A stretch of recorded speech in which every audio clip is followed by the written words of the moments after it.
ان الحمد للہ نحمدہ ونستعینہ ونستغفرہ ونعوذ باللہ من شرور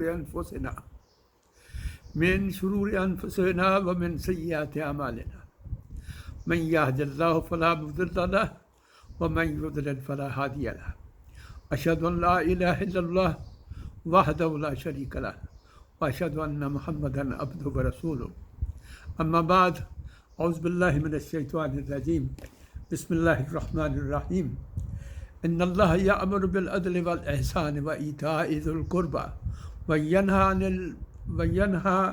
عن الفحشاء والمنکر والبغی یعظکم لعلکم تذکرون صدق اللہ العظیم۔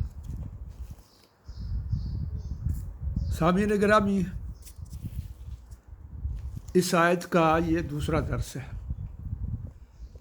جیسا کہ میں نے عرض کیا تھا، کوشش تھی کہ یہ آیت پوری کی پوری ایک ہی درس میں آ جائے، لیکن اس کا ہر لفظ اپنی جگہ ایک موضوع ہے، اس لیے اس کے ایک ایک لفظ یعنی 3 اجزاء ہیں، اس کے پازیٹیو مثبت اور 3 اجزاء ہیں اس کے منفی۔ تو تینوں جو ہیں اپنی اپنی جگہ پر ایک موضوع ہے، اس لیے ان کو الگ الگ لینے کی کوشش کی ہے۔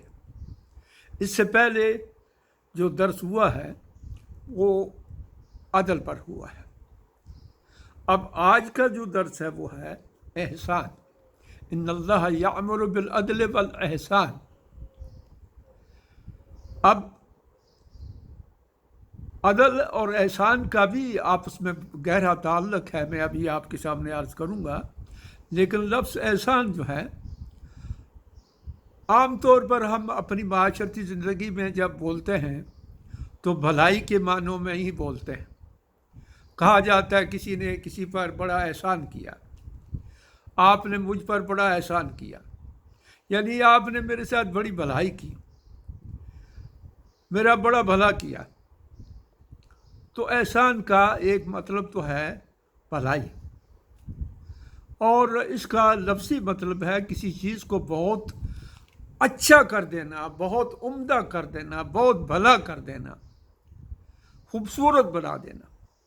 حسن لفظ ہم جو بولتے ہیں خوبصورتی کے لیے، وہ بھی اسی سے نکلا ہے۔ اب اللہ تبارک تعالیٰ نے اپنی کتاب پاک میں یہ لفظ اسم کے طور پر بھی استعمال کیا ہے، 8 بار یہ اسم کے طور پر آیا ہے لفظ احسان، اور اس کے بعد پھر تقریباً 16-17 دفعہ یہ لفظ فعل کی صورت میں آیا ہے۔ احسنوا احسنوا، احسن یعنی بھلائی کرو، وہ بھلائی کرتے ہیں، انہوں نے بھلائی کی۔ تو ان معنوں میں اتنی دفعہ یہ قرآن پاک میں یہ لفظ آیا ہے۔ اس کی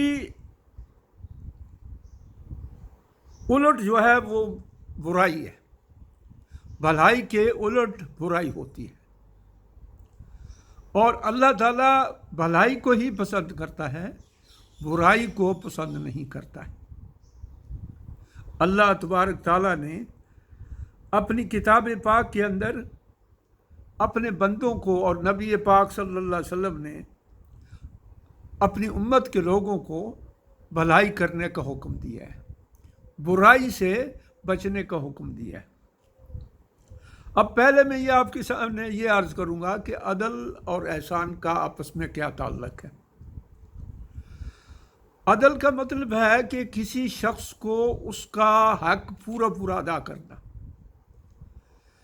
اگر میں کسی کو اس کا حق دے رہا ہوں تو پورا پورا اس کا حق ادا کر دوں تو یہ عدل ہے،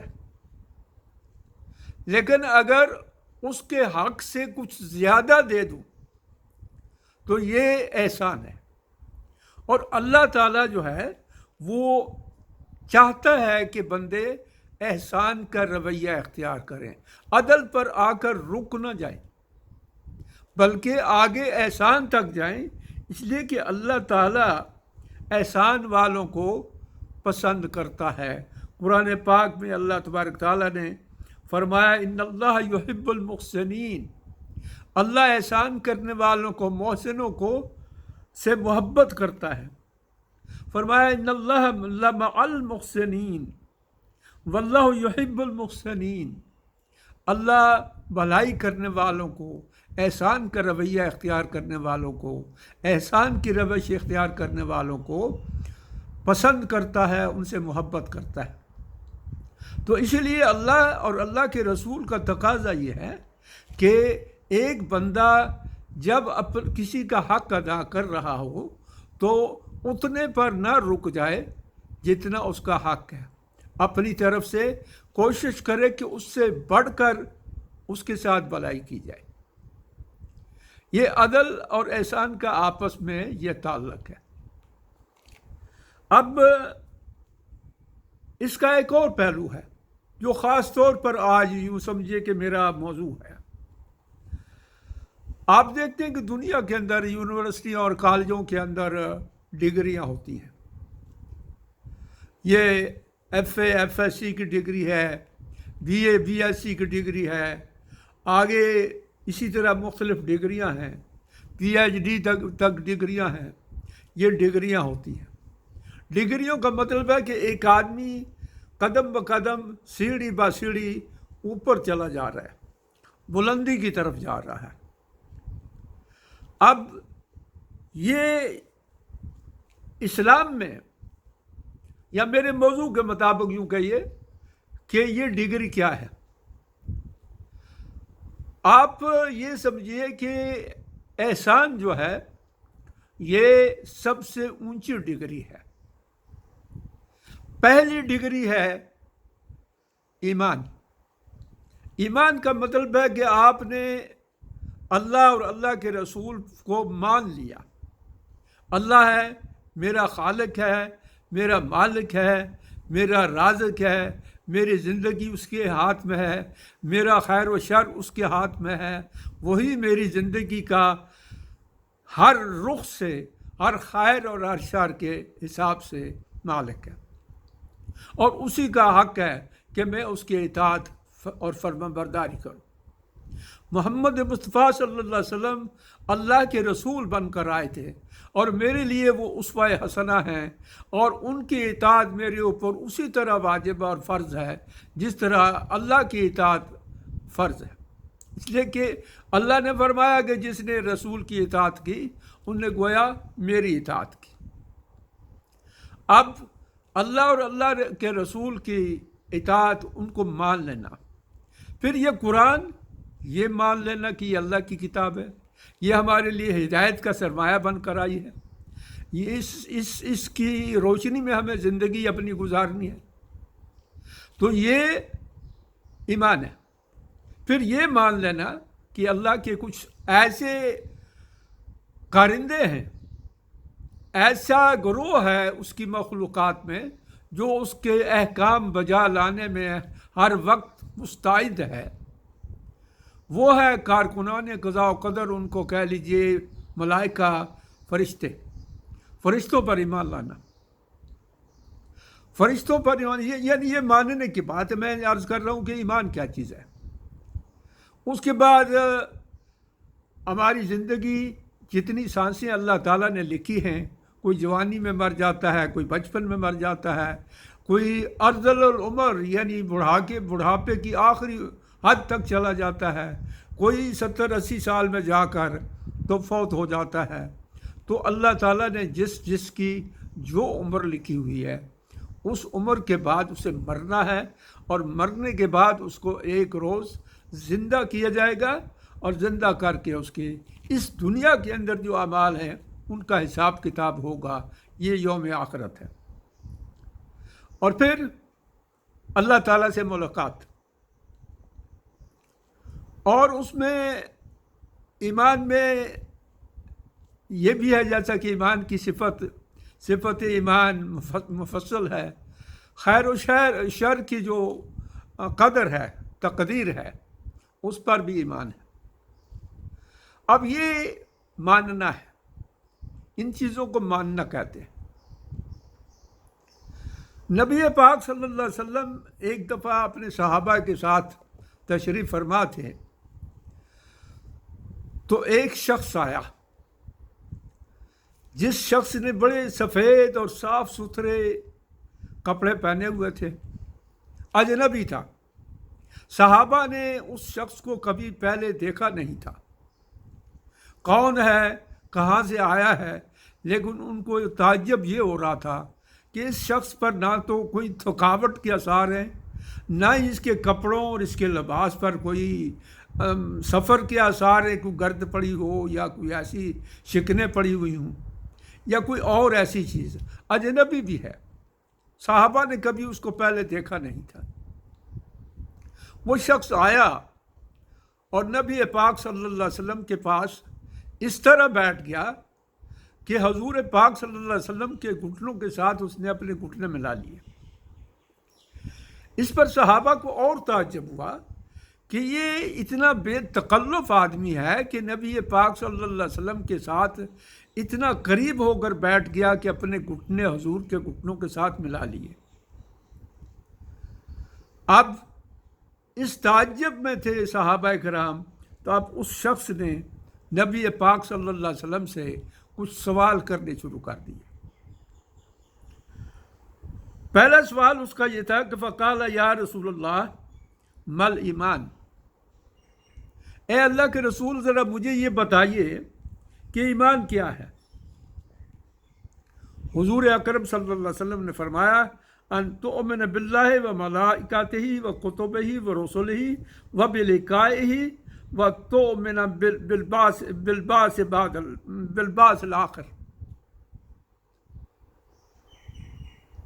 ایمان یہ ہے کہ تو اللہ پر ایمان لائے، اللہ کے فرشتوں پر ایمان لائے، اللہ کی کتابوں پر ایمان لائے، اللہ کے رسولوں پر ایمان لائے، اور اللہ کے ساتھ ملاقات قیامت کے روز، اور تو موت کے بعد پھر اٹھائے جانے پر بھی ایمان رکھتا ہو۔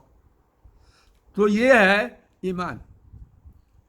اس شخص نے کہا صدقتا، آپ نے ٹھیک فرمایا۔ اب صحابہ کرام کو اس بات پر بھی تعجب ہوا کہ عجیب آدمی ہے، سوال بھی خود کر رہا ہے اور تصدیق بھی خود کر رہا ہے، یعنی گویا یہ پہلے سے جانتا ہے اس بات کو جو رسول اللہ صلی اللہ علیہ وسلم بتا رہے ہیں، یہ پہلے جانتا ہے اس چیز کو، پھر بھی یہ پوچھ رہا ہے، اور حضور جو بتا رہے ہیں اس بتائے ہوئے کی تصدیق کر رہے ہیں۔ اس کے بعد انہوں نے کہا قال یا رسول اللہ مل اسلام، یا رسول اللہ اسلام کیا چیز ہے؟ پہلے ایمان کا پوچھا، اسلام کیا چیز ہے؟ یعنی میں جو بات عرض کر رہا ہوں وہ یہ ہے کہ ڈگریاں، پہلی ڈگری ہے مومن۔ ایک آدمی ایمان لے آتا ہے ان چیزوں پر جن کو میں ابھی گنوایا ہے، ان پر ایمان لے آتا ہے تو وہ مومن ہو جاتا ہے۔ ایمان لانے کے بعد ابھی عمل کا مرحلہ شروع نہیں ہوا، بس مان لیا اس نے اس حقیقت کو یقینی طور پر اپنے دل میں بٹھا لیا کہ یہ چیزیں ماننے کی ہیں، اس نے ان کو مان لیا۔ ابھی عمل کا درجہ مرحلہ نہیں آیا۔ عمل کا مرحلہ جو ہے وہ اسلام کا ہے۔ اسلام کا مطلب ہے اپنے آپ کو کسی کی سپرد کر دینا، کسی کی اطاعت میں لے آنا، کسی کی فرما برداری کرنا، اپنے آپ کو پورے کا پورا اس کے حوالے کر دینا۔ مسلم اسی شخص کو کہتے ہیں جو اپنے آپ کو اللہ کے سپرد کر دیتا ہے، مکمل اللہ کی اطاعت کر لیتا ہے۔ تو اب پہلا درجہ، پہلی ڈگری جو ہے وہ ہے ایمان، مومن۔ اس لیے پوچھنے والے نے سب سے پہلے ایمان کے بارے میں پوچھا۔ حضور صلی اللہ علیہ وسلم نے ایمان کی وہ جو ارکان ہیں وہ بتائے، ایمان کی وہ جو شرطیں ہیں وہ بتائیں، ایمان کے جو اجزاء ہیں وہ بتائیں۔ اب وہ پوچھتا ہے مال اسلام، یعنی اگلی ڈگری کیا ہے؟ ایمان لانے کے بعد پھر اور کون سا درجہ ہے کہ ایک آدمی ایمان لایا تو ایمان سے پھر اس کا درجہ بلند ہو جائے؟ ہاں حضور صلی اللہ علیہ وسلم نے فرمایا، قال یا رسول اللہ مال اسلام، اسلام کیا ہے؟ قال الاسلام ان تعبد اللہ، آپ نے فرمایا کہ اسلام یہ ہے کہ تو اللہ کی عبادت کرے، ولا تشرک بہ، اور اس کے ساتھ کسی کو شریک نہ ٹھہرائے، تشرک بہ شیئن، کسی کو بھی کسی چیز کو بھی شریک نہ ٹھہرائے، وتقیم الصلاۃ، اور تو نماز قائم کرے، وتؤتی الزکوٰۃ، اور تو زکوٰۃ ادا کرے۔ کون سی زکوٰۃ؟ تؤتی الزکوٰۃ المفروضہ، فرض زکوٰۃ جو ہے وہ، یعنی یہ کم از کم ڈگری ہے۔ وتصوم رمضان، اور تو رمضان کے روزے رکھے۔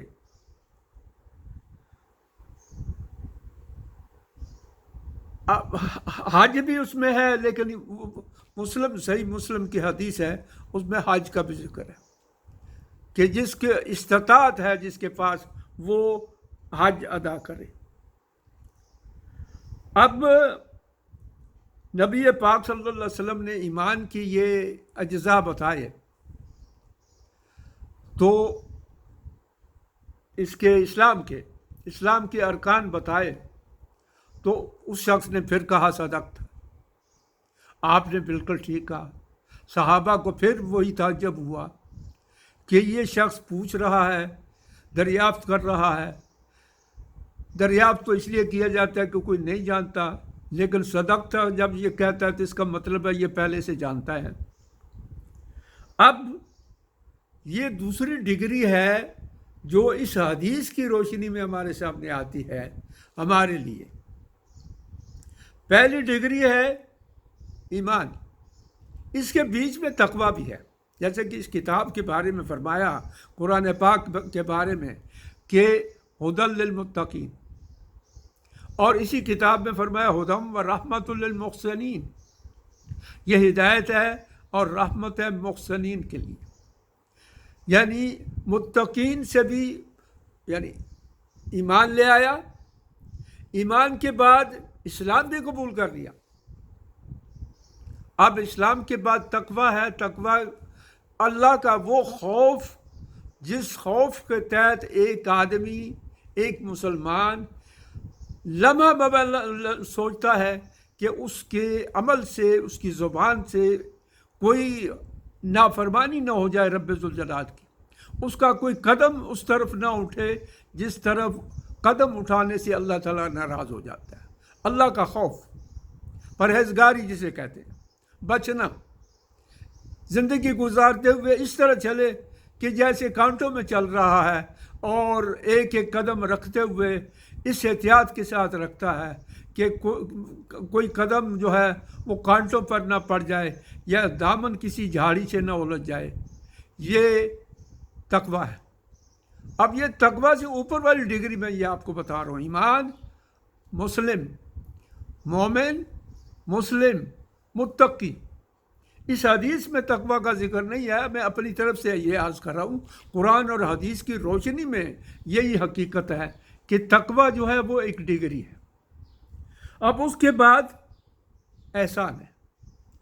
وہ شخص پوچھتا ہے کہ قال یا رسول اللہ مل احسان، یا رسول اللہ احسان کیا ہے؟ قال الاحسان ان تعبد اللہ کانک تراہ، نبی پاک صلی اللہ علیہ وسلم نے فرمایا کہ احسان یہ ہے کہ تو اللہ کی عبادت اس طرح کرے گویا تو اللہ کو اپنی آنکھوں سے دیکھ رہا ہے۔ فَإِن لَمْ تَرَاهُ، اور اگر تو اتنی درجے، اتنی بلندی پر نہیں پہنچا تمہارا ایمان، تو پھر فَإِنَّهُ يَرَاكَ، اتنا احساس تو تمہارے اندر ہو، اتنا شعور تو تمہارے اندر ہو کہ تو یہ سوچے کہ میں جو کام کر رہا ہوں، جو حرکت کر رہا ہوں، وہ اللہ مجھے دیکھ رہا ہے۔ یہ گویا وہ درجہ ہے کہ آپ اللہ کی عبادت اس طرح کریں گویا اللہ کو دیکھ رہے ہیں، اللہ کو اپنی آنکھوں سے دیکھ رہے ہیں، اللہ آپ کے سامنے ہے۔ یعنی وہ شخص جو بے حیائی کی آخری حد تک ہوتا ہے، جو یہ احساس رکھتا ہے کہ وہ اللہ کو دیکھ رہا ہے. یعنی آپ عملی زندگی میں دیکھیے کہ برے سے برا بچہ ہو تو وہ باپ کے سامنے، ماں کے سامنے وہ برائی نہیں کرتا ہے. اگر کہیں وہ غلطی کر رہا ہو، برائی کر رہا ہو، کوئی گندا کام کر رہا ہو، تو اسے کوئی بتا دے کہ وہ تمہارا باپ آ رہا ہے تو وہ فوراً چوکنا ہو جاتا ہے، اور چوکنا ہونے کے بعد وہ اس برائی کو چھوڑ دیتا ہے. لیکن جس کے شعور میں، احساس میں یہ ہو کہ اس کا اللہ اس کو دیکھ رہا ہے، تو یا وہ اللہ کو دیکھ رہا ہے، یعنی بچہ جو ہے، لڑکا جو ہے، یا کوئی بھی آدمی جب وہ دیکھتا ہے کہ اس کا باپ اس کو دیکھ رہا ہے تو وہ برائی سے باز آ جاتا ہے. تو جب ایک بندہ یہ شعور اور احساس رکھے کہ وہ اپنے رب کو دیکھ رہا ہے، کہ اس کا رب سامنے ہے، رب سامنے ہے، اور پھر بھی وہ برائی کر رہا ہے، تو اس کا مطلب ہے کہ فسق و فجور کی اس آخری حد تک چلا گیا، شیطانی حد تک، ابلیسی حد تک. تو نبی پاک صلی اللہ علیہ وسلم نے فرمایا کہ احسان یہ ہے کہ تو اللہ کی عبادت اس طرح کرے گویا تو اللہ کو اپنی آنکھوں سے دیکھ رہا ہے. اگر اتنی بلندی پر تمہاری سوچ نہیں گئی ہے، تمہارا ایمان نہیں گیا ہے، تمہارا احساس نہیں گیا ہے، تو کم از کم تمہیں یہ احساس تو ہونا چاہیے کہ اللہ تجھے دیکھ رہا ہے. اس حدیث کے آخر میں نبی پاک صلی اللہ علیہ وسلم سے یہ بھی پوچھا گیا تھا کہ یا رسول اللہ قیامت کب آئے گی؟ تو آپ صلی اللہ علیہ وسلم نے فرمایا کہ اس کے بارے میں اتنا ہی جانتا ہوں جتنا مجھ سے پوچھنے والا جانتا ہے، یعنی ہم دونوں کو نہیں پتہ. تو اس نے کہا یا رسول اللہ اس کی قیامت کی کچھ نشانیاں بتا دیجئے. تو آپ صلی اللہ علیہ وسلم نے فرمایا کہ اس کی نشانیوں میں سے ایک یہ ہوگی کہ بیٹا ماں اپنا آقا جانے کی، یعنی اولاد جو ہے ماں باپ کے ساتھ وہ سلوک کریں گے جیسے ان کی لونڈی اور اس کا غلام ہے. یہ قیامت کی نشانیاں ہوں گی. آج ہم بہت سی جگہوں پر ایسے مناظر دیکھ رہے ہیں. یہ سوشل میڈیا میں تو، اور اب دوسرے میڈیا میں، الیکٹرانک میڈیا میں ایسی خبریں روز آ جاتی ہیں، کہیں نہ کہیں ایسا ہو جاتا ہے. لیکن اس وقت بہت زیادہ یہ پھیل جائے گا معاملہ. اب دوسری علامت نبی پاک صلی اللہ علیہ وسلم نے یہ بتائی کہ وہ بدو، ننگے پاؤں بھیڑ بکریاں چرانے والے، وہ قیامت کا وقت جب آئے گا تو اس سے پہلے وہ بڑی بڑی اونچی عمارتیں تعمیر کریں گے، بڑے بڑے محلات تعمیر کریں گے، بڑے بڑے پلازے بنائیں گے، بڑے بڑے اونچی عمارتیں بنائیں گے، بڑے بڑے اونچے برج بنائیں گے. اور یہ چیز آپ قیامت کی نشانی اگر دیکھنی ہو تو آپ عرب ممالک کے اندر خلیج میں آ کر دیکھ لیجئے، مختلف ملکوں میں آ کر دیکھ لیجئے، وہاں یہ نشانی کھل کر ہمارے سامنے آ رہی ہے. تو لیکن میرا جو موضوع ہے وہ موضوع ہے احسان. آپ صلی اللہ علیہ وسلم نے فرمایا کہ احسان یہ ہے کہ تو اس طرح عبادت کرے گویا تو اللہ کو اپنی آنکھوں سے دیکھ رہا ہے. اگر اتنا نہیں تو کم از کم یہ سوچے کہ اللہ تجھے دیکھ رہا ہے. اگر اس سطح پر آ گئے آپ تو اس کا مطلب ہے کہ ان اللہ یحب المحسنین، ایسے احسان کرنے والوں کو اللہ تعالیٰ محبت کرتا ہے. اور ان اللہ مع المحسنین، اللہ تعالیٰ ایسے احسان کرنے والوں کے ساتھ ہے. تو یہ احسان کا مختصر میں نے آپ کو مطلب بتایا. اللہ تعالیٰ ہمیں توفیق عطا فرمائے، وہ شعور عطا فرمائے، وہ احساس عطا فرمائے، وہ ویژن عطا فرمائے کہ ہم ایمان کے اوپر اسلام کے اوپر تقوی کے اوپر احسان کی ڈگری تک پہنچ جائیں. وآخر دعوانا ان الحمد للہ رب العالمین.